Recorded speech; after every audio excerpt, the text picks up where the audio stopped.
Oi, perdão desde já se esse vídeo estiver um cocô em relação à fotografia e ao barulho, porque realmente o tempo hoje está fechadíssimo. 3 horas da tarde, parecendo que tá de noite e tá chovendo, então vai ficar um barulhinho aí no fundo, tá? Espero que vocês não se incomodem. Bom, seguinte, hoje eu queria conversar um pouquinho com vocês sobre algumas leituras recentes que eu fiz, né, na última semana e como isso me afetou em relação ao meu eu leitor. Eu tenho experimentado muitas coisas diferentes que normalmente eu não leria e tem me surpreendido bastante. E dois paradigmas que eu quebrei, assim, que eu falei, puxa vida, eu tinha um preconceito com isso, eu tinha um medo de ler isso, que na verdade não era tudo isso, sabe? E um deles é livros de contos, que é uma coisa que eu não me interesso muito. E o segundo são livros que eu acho que eu não vou entender, ou livros que eu já li alguma coisa do autor, não gostei, achei muito complexo, ou realmente simplesmente achei ruim mesmo, e nunca mais dei uma chance. E essa semana eu aproveitei pra trazer tudo isso abaixo, sabe? Eu li um livro de contos que eu achei maravilhoso, e eu li um livro de um autor que eu tinha odiado outro livro dele, mas eu acabei gostando bastante. O primeiro deles é o Eu, Robô, do Isaac Asimov, que muitos de vocês estavam falando, você vai amar esse livro e é maravilhoso, isso aqui. Eu já tava meio, gente, será que eu vou amar mesmo? Porque gosto muito do autor, mas são contos, sabe? Eu não costumo gostar muito de contos. Nesse livro vai falar sobre uma mulher que ela é psicóloga de robôs, então ela trabalha, né, nessa questão da mente dos robôs e tudo mais, e ela vai contar várias histórias que aconteceram com ela, ou histórias que aconteceram com personagens próximos a ela, e tudo isso vai ter a ver com o surgimento dos robôs e o avanço deles até chegar num patamar assim do robô master super inteligente e tal. E beleza, o que acontece? Achei esse livro sensacional, achei esse livro maravilhoso. E Asimov, cara, parece que ele consegue escrever qualquer coisa. Eu não sei, esse homem é muito bom, porque o primeiro conto, por exemplo, ele tem uma vibe mais infanto-juvenil assim, sabe? Que a gente acompanha um robô que não consegue nem falar ainda, ele é meio que uma babá de uma criança. Então tem uma vibe meio falas de histórias de criança assim, tem uma vibe mais levinha. Só que ao mesmo tempo, mais pra frente, ele vai trabalhar política, ele vai trabalhar ciência e ele vai até ter um clima meio policial, assim, então o livro tem de tudo. Eu gostei muito de alguns contos aqui que se passam em outros planetas, mas não tipo planetas alienígenas, assim, contos seres e tudo mais, mas planetas da realidade mesmo, ou a Lua, Marte, enfim, não lembro agora onde se passa, mas eu gosto muito desses cenários porque eu fico tenso real, assim, quando tem essas coisas de, precisamos sair da base, coloca o traje e o oxigênio vai acabar. E o mais incrível de O Robô, eu acho que é essa questão de que ele aborda as leis da robótica, e isso sempre acaba aparecendo em todas as histórias de uma forma ou de outra. E o Asimov, ele te faz de trouxa o livro inteiro, todos os contos ele me fez de trouxa. E na maioria das vezes a sua cabeça explode, tá? Quem não sabe as leis da robótica é um negócio meio clássico, assim, que até eu que não tinha lido o livro já sabia, que é tipo assim, as 3 leis, os robôs não podem ferir os humanos, os robôs têm que obedecer aos humanos sempre, e eles não podem fazer nada que venha ferir a eles mesmos. E os contos desse livro, essas pequenas histórias, apesar de elas serem mais curtas, você fica ansioso em todas pra saber como ela vai se concluir. A escrita é super leve, é super rapidinha, é bem diferente do outro livro do Asimov que eu tinha lido. Como cada conto é uma história à parte, sempre tem alguma coisa acontecendo ali, sabe? Não é um livro que você morre de tédio, e à medida que os robôs vão ficando mais inteligentes também, eles vão adquirindo meio que um senso de humor. Os robôs ficam meio engraçados de vez em quando. Tipo, um deles começa a questionar a sua existência, ele fala, mas como que eu posso ter sido criado por um ser inferior, sabe? Os seres inferiores não conseguem criar seres superiores a si mesmos. E ao mesmo tempo, em certo ponto, vai dando um medinho assim dos robôs, vai ficando um negócio mais tenso, porque a partir daí, a única coisa que você tem contra eles realmente são as suas palavras e a sua lógica. Como os robôs são muito inteligentes, é meio difícil assim você superar eles. Eu gostei muito de 2 personagens em particular, que é o Donovan e o Powell. Eles são 2 personagens que aparecem em vários contos, se não me engano 3 ou 4, eles estão constantemente ali. E apesar de serem contos, a história meio que fazem parte de uma linha do tempo, sabe? Elas formam um livro só, assim, tem até contos que são um seguido do outro, por exemplo. Lá pelo conto 5, ele começa a abordar mais robôs que entendem de emoções, né? E ironicamente, ou na verdade pela genialidade do autor, é o primeiro conto que me fez sentir coisas assim mais emocionais pela história e dar aquele apertozinho no coração, ou ter alguma cena que é mais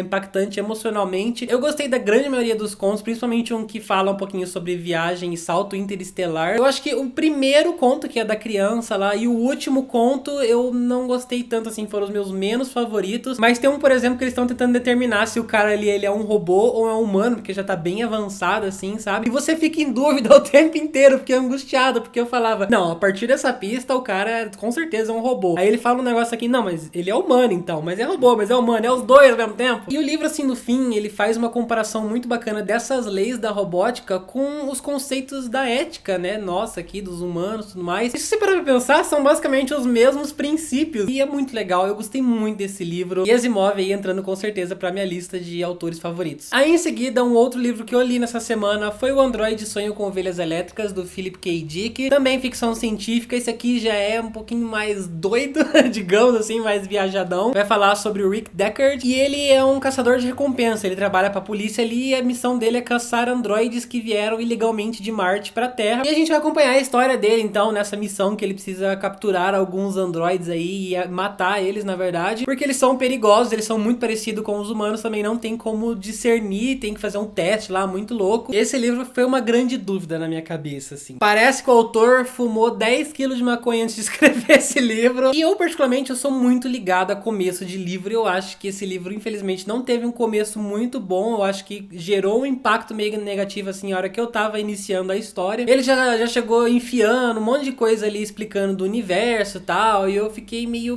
será que a leitura vai ser assim? E aí que tá, ao mesmo tempo, ele tem uma coisa que eu amo de paixão. Eu acho que, assim, o cenário que eu mais amo, o estilo que eu mais amo, que é o cyberpunk, né? Mas isso não é tão evidente. Eu acho que eu peguei mais essa vibe. Eu acho que eu fiquei mais pensando nisso por causa do filme Blade Runner, né? Que esse livro foi o que inspirou o Blade Runner. Mas aqui tem vários conceitos que eu amo muito, tipo essa questão de poeira, né? Que é um negócio que veio ali meio que um vírus e deixou algumas pessoas infectadas. Isso que fez também muitas pessoas emigrarem para outras colônias. As pessoas são induzidas, na verdade, a emigrar e como incentivo, cada uma vai receber um androide ali para ajudar em casa, para fazer companhia, para ser meio que o mordomo. Gosto muito desse clima meio de tecnologia exagerada, sabe? Quando tem bastante. Ou quando a Terra já tá meio inabitada, parece meio terra de ninguém. Tudo isso eu amo e tudo isso esse livro traz. Mas aquela coisa, sabe? Você pega muito mais essa sensação se você já tiver visto o filme ou ver em conjunto com o livro, enfim. Tem uma questão muito importante aqui, que é também o que dá parte do título desse livro, que são os animais elétricos, né? Porque alguns animais já morreram por causa dessa poeira, e ter um animal de verdade é uma coisa de alto status social, assim. A pessoa é super rica, a pessoa tá lá no topo da pirâmide, e quem não pode arcar com isso tem um animal elétrico. Ele lida um pouquinho com religião, tem o mercenismo,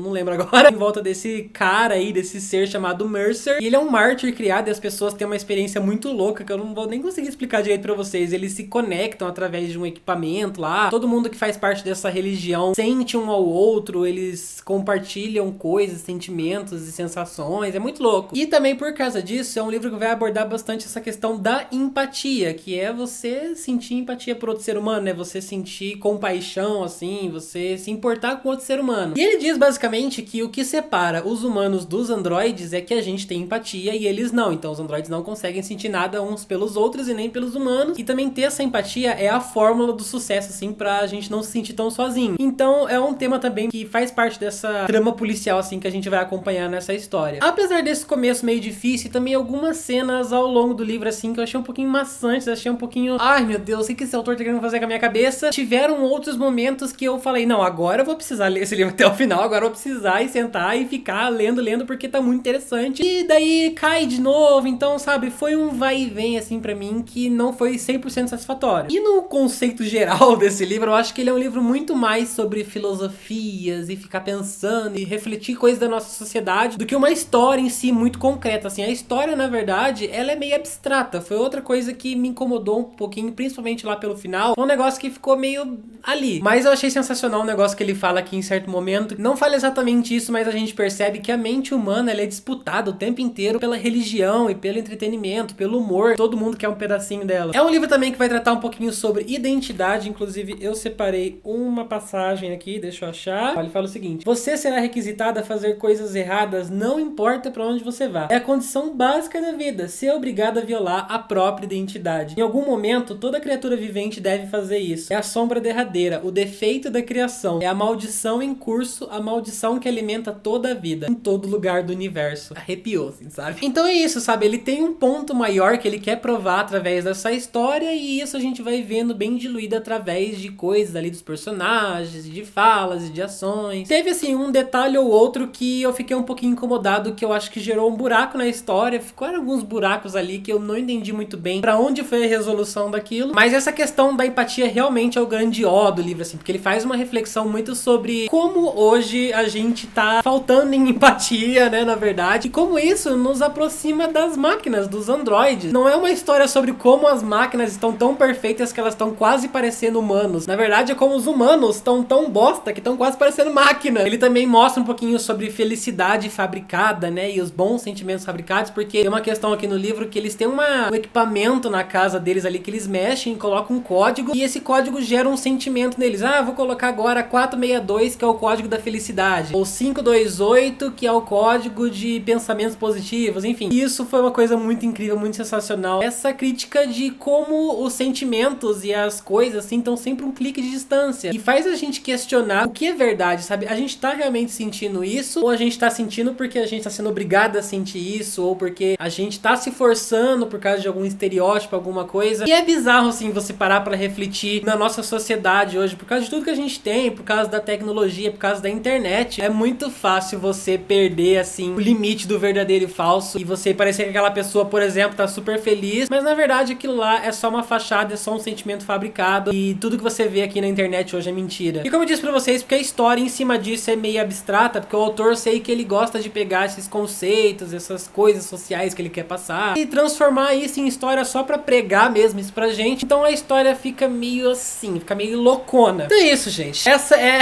a minha opinião desse livro que vocês estavam pedindo nas redes sociais, né? E esses foram os 2 primeiros livros que eu li, então, na maratona Leia Sci-Fi. Logo eu volto aqui no canal com mais livros que eu for lendo aí à medida, né, da passagem do nosso mês. Começou a chover de novo. Deixe aqui nos comentários se vocês já leram esses livros, que vocês acharam, se vocês estão participando da maratona, como tá aí na maratona de vocês, o que vocês estão lendo, se vocês estão gostando. Aproveita pra me seguir nas redes sociais pra gente continuar esse papo muito gostoso, muito maravilhoso, e falar sobre livros, falar sobre bastante coisa. Tem Twitter, Facebook, Instagram, tudo aqui pra vocês. Se você tá chegando agora no canal, não deixa de se inscrever. Se você gostou desse conteúdo, quer receber mais coisa aí, clica no botãozinho vermelho, seja muito bem-vindo. Eu vou ficando por aqui, meus lindos maravilhosos, mas a gente se vê no próximo vídeo, tá bom? Um grande beijo pra vocês e tchau!